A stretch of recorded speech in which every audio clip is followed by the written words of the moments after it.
नमस्कार। Target IAS class में आपका स्वागत है। जैसा कि आपको पता है कल की क्लास मेरी नहीं हो पाई थी, तो उसके लिए आप इंतज़ार किए होंगे, इसके लिए बहुत बहुत सॉरी। आज मेरी जो क्लास है उस पर मैं विसर्ग संधि के जो नियम बचे थे उन पर चर्चा करूंगा। जो नियम बचा था उसमें एक नियम जो था वो यह है कि पहले शब्द का अंत विसर्ग से हो, दूसरे शब्द की शुरुआत ता से हो जाए या था से हो जाए। ध्यान रखिएगा, पहले शब्द का अंत किससे हो? विसर्ग से हो। दूसरे शब्द की शुरुआत ता या था से हो जाए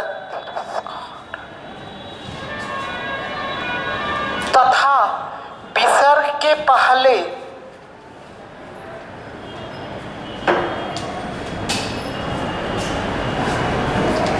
छोटा आ की मात्रा लगी हो या छोटी ई की मात्रा लगी हो तो विसर्ग आधा सा में बदल जाता है। जैसे देखिएगा,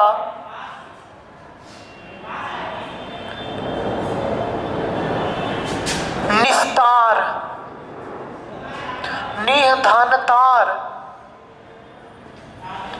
निस्तार, निस्तार। समझ में आया? ऐसे है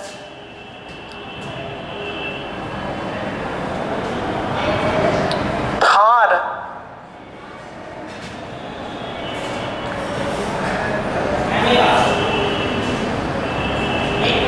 निधन थार। क्या होगा? निस्तार। मित्रों, अगर दूसरा नियम कहता है कि अगर विसर्ग के बाद में टा या ठा आए तो विसर्ग किस में बदले जाएगा? खटकोण वाले खा में बदल जाएगा। देखिएगा, दूसरा नियम कहता है विसर्ग के पहले छोटी या ऊ की मात्रा हो या आ की मात्रा हो और विसर्ग के बाद टा या ठा आए तो विसर्ग खटकोण वाले खा में बदल जाता है। जैसे देखिएगा, ततः धन ठकार। क्या होगा? ततष्ठकार।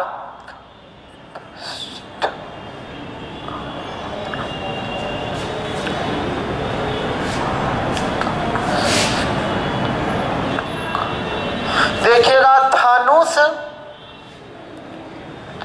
धनुषः धन टंकार। क्या होगा? धनुष टंकार। ध्यान से समझिएगा। अगला नियम मित्रों कहता है कि अगर पहले शब्द का अंत विसर्ग से हो, विसर्ग से हो और विसर्ग के पहले आ की मात्रा हो और विसर्ग के बाद आ की मात्रा हो या ऊ की मात्रा हो और विसर्ग के बाद का खा पा फाय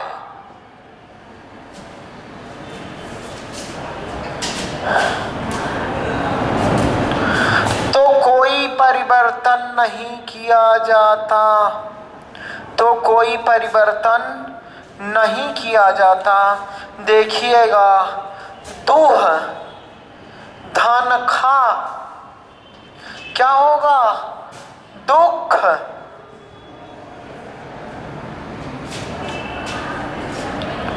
फिर देखिएगा पयः धन पान, क्या होगा? पयः पान,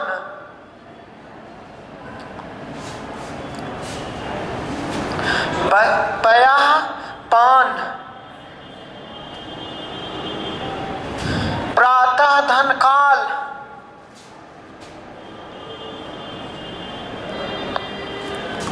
क्या होगा? कोई परिवर्तन नहीं होगा। प्रातः काल। मित्रों, एक अगला नियम कहता है,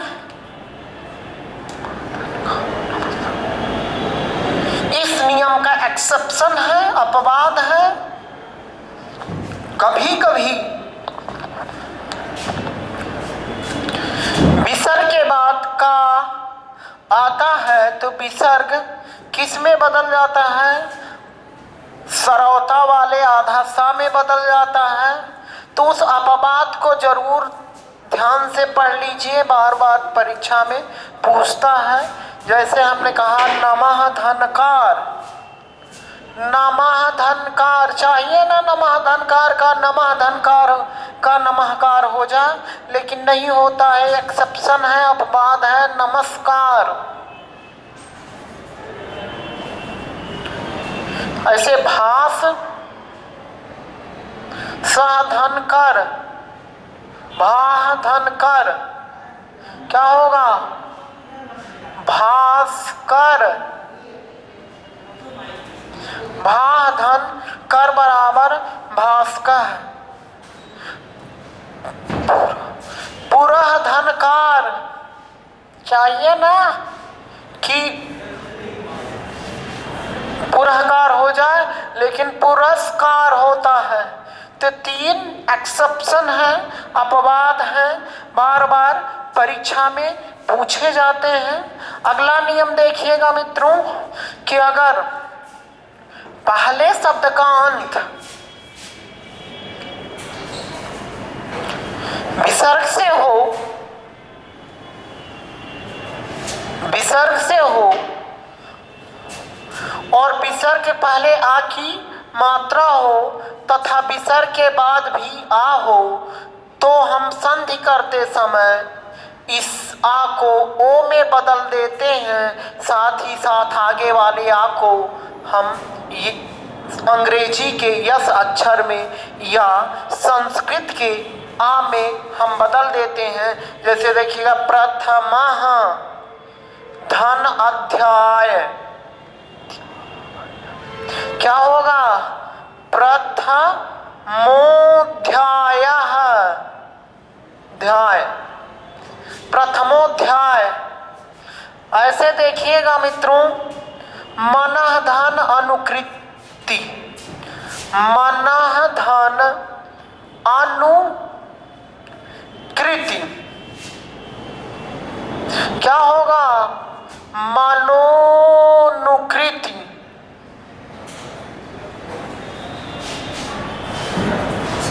अगला देखिएगा मनः धन अनुसार, मनः धन अनुसार, क्या होगा? मनोनुसार।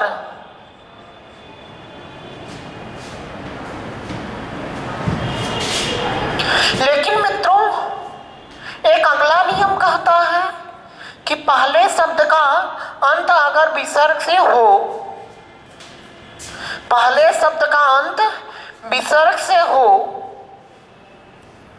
और दूसरे शब्द की शुरुआत किसी आ को छोड़कर किसी भी अन्य स्वर से हो जाए।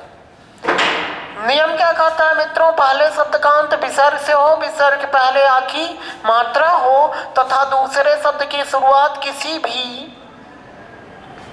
आ को छोड़ के किसी भी अन्य स्वर से हो जाए, तो हम संधि करते समय विसर्ग को हटा देते हैं, बाकी कोई परिवर्तन नहीं करते हैं। जैसे देखिए अतः धन एब, क्या हो जाएगा मित्रों? अतएव।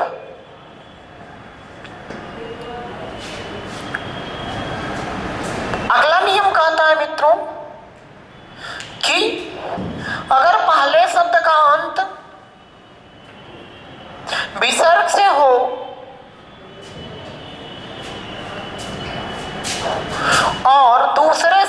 शुरुआत का खा पा फा को छोड़कर किसी अन्य स्वर अन्य वर्ण से हो जाए, या यूं कहें या रा ला वा से हो जाए, या यूं कहें कोई भी स्वर से हो जाए, तो विसर्ग ओ में बदल जाता है। जैसे मैंने कहा मना धन योग, क्या होगा मित्रों? मनोयोग। मित्रों नियम क्या कहता है?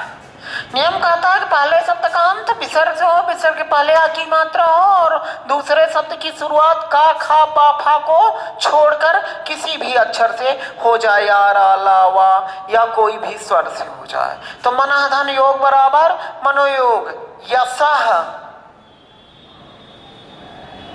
धनदा, क्या होगा? यशोदा।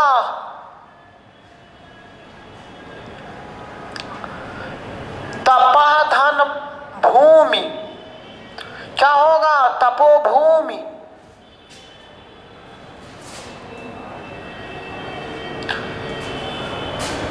मन, अगला देखिएगा पयोद, पयः धन द, पयः धन द, पयोद। तो क्या होगा? पयोद।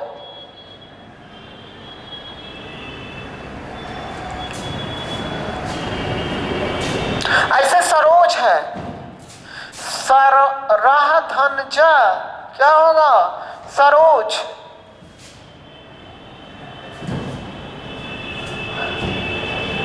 अधोघात, उरोज, तेजोमय, मनोयोग, न जाने तमाम इतने शब्द हैं जो यहाँ पर हैं। तो इस प्रकार से बहुत ही संक्षेप में कहिए या बहुत ही विस्तार से कहिए, मैंने परीक्षा में पूछे जाने वाले संधि के संपूर्ण नियमों की चर्चा की और बहुत सारे उदाहरणों को बताया। बाकी उदाहरण आप अन्य किताबों में देख लीजिएगा, पेपर्स में देख लीजिएगा। इससे बाहर कोई नियम अप्लाई नहीं होगा मेरे हिसाब से। इसलिए आज से संधि क्या हो गई? समाप्त हो गई। जो दूसरा अगला टॉपिक है आपका, वो है वर्णों की अशुद्धियां। वर्णों की अशुद्धियां, मित्रों अशुद्धियां भी कई प्रकार की होती हैं। पहली अशुद्धि होती है वर्णों की। वर्णों की अशुद्धियों में भी कई प्रकार होते हैं। मात्रा की अशुद्धि, लिखने के क्रम की अशुद्धि, बड़े छोटे मात्राओं की अशुद्ध। मात्रा भी तीन प्रकार की होती है, आपको पता है, लघु, दीर्घ और त्रैमात्रिक, त्रिमात्रिक जिसे आप कहते हैं। फिर लिखने का ढंग, जैसे हमने कहा, देखिएगा चिन्ह, चिन्ह, ये लिखने का दो प्रचलन है। तो ये सही है मित्रों, ये गलत है। जबकि लिखते हम क्या हैं? ये हमेशा यही लिखते हैं। तो इस प्रकार की अशुद्धियां,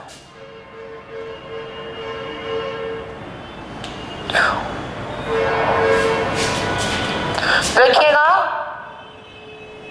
उद्योग, उद्योग,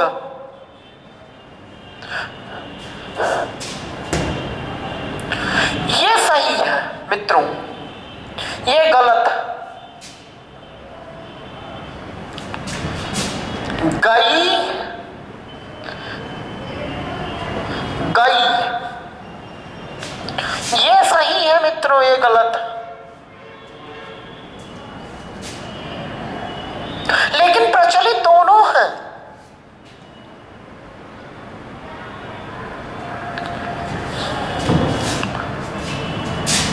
निरोग, निरोग, मित्रों ये गलत है, ये सही है, लेकिन मैं सही इसको मान लेता हूं।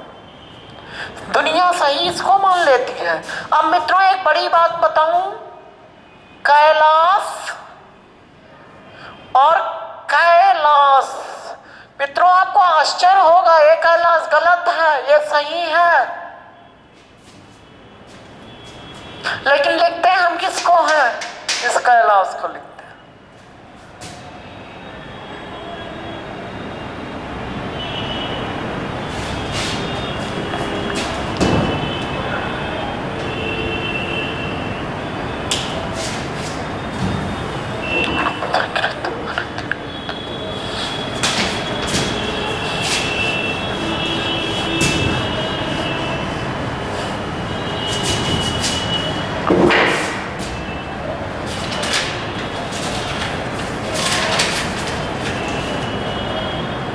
इस प्रकार मात्रा संबंधी, जैसे देखिए अनाधिकृत,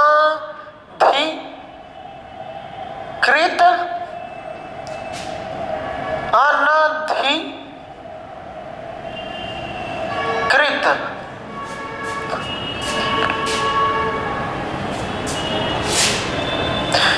ये दोनों हैं, तो अनाधिकृत ये गलत है, अनधिकृत सही है। इस प्रकार की तमाम अशुद्धियों की चर्चा मैं अगली क्लास में करूंगा।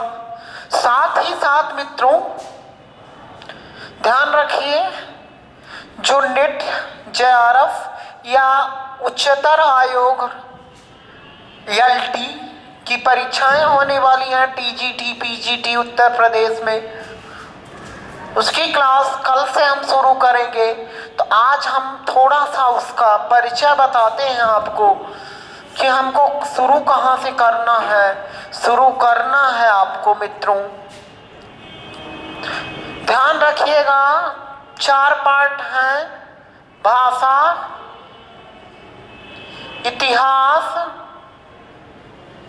इतिहास में भी 2 भाग हैं, गद्य और पद्य, और तीसरा जो पार्ट है उसका वो है काव्य शास्त्र। मित्रों काव्य शास्त्र से हम शुरू करेंगे। पूछिए क्यों? क्योंकि काव्य शास्त्र जटिल है। आप इसको तो रट्टा मार के पढ़ सकते हैं, लेकिन काव्य शास्त्र थोड़ा सा जटिल है। कल से मेरी क्लास काव्य शास्त्र पर होगी। काव्य का उद्भव कहाँ से हुआ, विकास कहाँ से हुआ, काव्य शास्त्र की परंपरा भरत मुनि के नाट्य शास्त्र से शुरू हुई। नाट्य शास्त्र को क्यों पंचम वेद कहा गया?